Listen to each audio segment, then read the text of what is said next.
Section 4, Firewall, IDS Evasion, and Reporting. In this section, we're going to take a look at our final set of Nmap scans with the primary purpose of understanding how to use them to evade security appliances, primarily firewalls and IDS systems.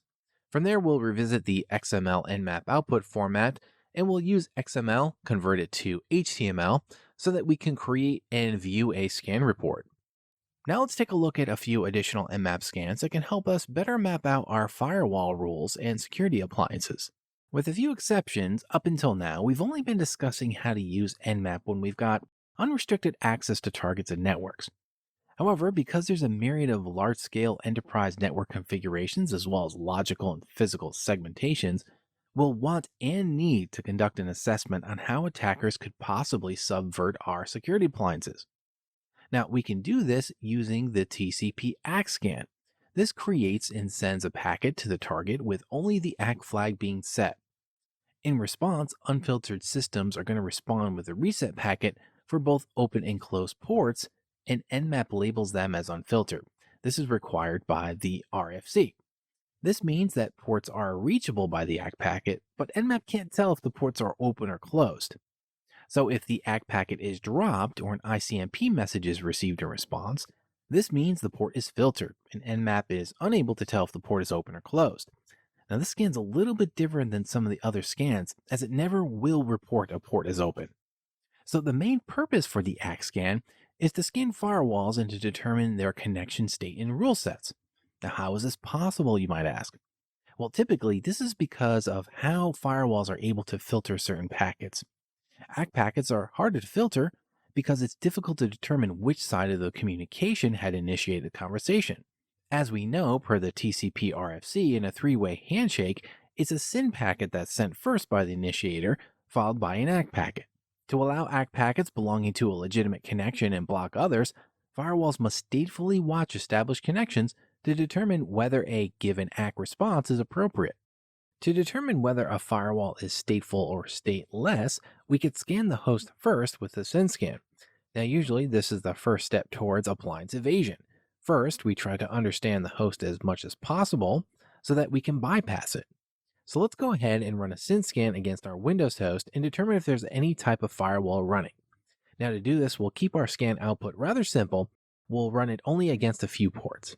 So nmap -s, capital S, -f, and we'll make it really fast, -t5, and our host 192.168.0.131, and we'll use the reason target. Okay, so let's go ahead and run that scan. So here you can see that we have some open ports due to our SYN ACK response, but we also have some filtered ports due to no response. These are reported in this way because Nmap can distinguish ports that are reachable but closed and those that are accurately filtered. So as a result, we can assume that there's a properly configured stateful firewall running on this host. We can verify this assumption by running an ACK scan against our target and analyzing the responses. So all we need to do here is change the -s to a -a, and we run our scan. And as you can see here, all scanned 100 ports are filtered because of 100 no responses. This is of course because the Windows TCP RFC isn't implemented properly. Now we know this is a Windows host because we made it known before we started the scan.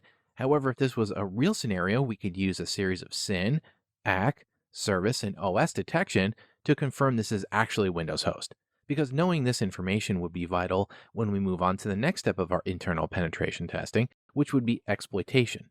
So although we're getting 100 no responses, let's go ahead and run that service and OS detection method just to verify our assumptions. So nmap -s, capital S, -sv, -o, and we'll use port 22 and 139 and 445, and we'll point it at our host 192.168.0.131 with the reason flag. Okay, so as you can see here, it guesses that it's a Microsoft Windows host based on the service banners that we got back. And although host scan is unreliable, it's guessing it with 87% accuracy because it couldn't find at least one open and closed port. Okay, so what should our results look like on a machine that properly has the RFC implemented, such as Linux? Well, I've set up a firewall on our Metasploitable box, so let's figure out what kind. Let's start with a SYN scan. All right, so let's start out here. Nmap dash S capital S dash F for the top ports, dash T5 to make it really fast, 192.168.0.129, and we'll use the reason flag.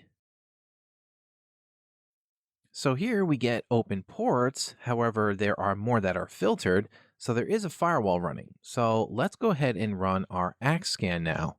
Now nmap dash S capital A dash F dash T5 and 192.168.0.129. Of course, reason.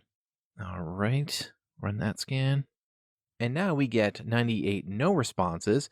However, this time we received a reset packet indicating a stateless firewall running on our Linux host. Now you may be asking yourself, okay, great, we know what type of firewall is running, but how's this helpful? Well, although we may not be able to establish connections to these ports, they're useful for determining the type of OS, as we just saw, as well as determining what IP addresses are in use on the network. What's more, we could use other scans such as the fin to see what other ports are open, thus inferring the purpose of the machine. Now, depending on your testing scenario, you may have prior knowledge of the systems, which is fine. However, keep in mind that if you're able to test and discover the information yourself, the attackers will surely be able to do the same. Another technique we can use to probe firewalls and their configurations is to use the IP ID field. This field's unique for every IP datagram for a destination, source address, and protocol. We looked at the IP ID field during OS detection. However, we can use this field to see if a certain host has access to our network segments, which could reveal potential targets. To implement this technique, though, first we need to inspect the IP ID field. If it's sequential or if it's in variable, the host is a good candidate to use. Typically, Windows hosts make good candidates. Also, for this technique to be successful, a host with one open port's required. Now, to inspect the IP ID field, we need to use the nping command, which is a network packet generation tool, and we need to send target packets to the host. Then we examine the results, and if the IP ID increments slowly, it's a good host to use. Now, once we've identified a good candidate, we flood the victim with SYN packets, again with nping. But this time we use a new source host. This host can be one that we found on the local network or possibly on the perimeter. And while the flood is occurring, we'll re-examine the ID and see if it's increasing at a pretty good rate. If it is, the two systems are connected. If it stays the same or is incrementing pretty slowly, then it's likely that the packets are being dropped.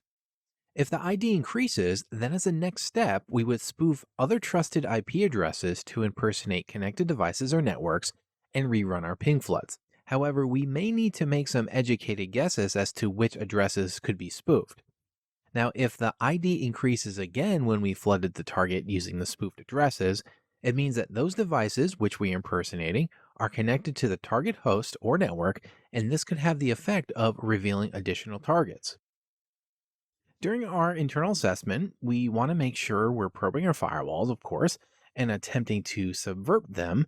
However, before we try to bypass them, a good first step is to see if we can find out what type of firewall it is and try to determine the rule set.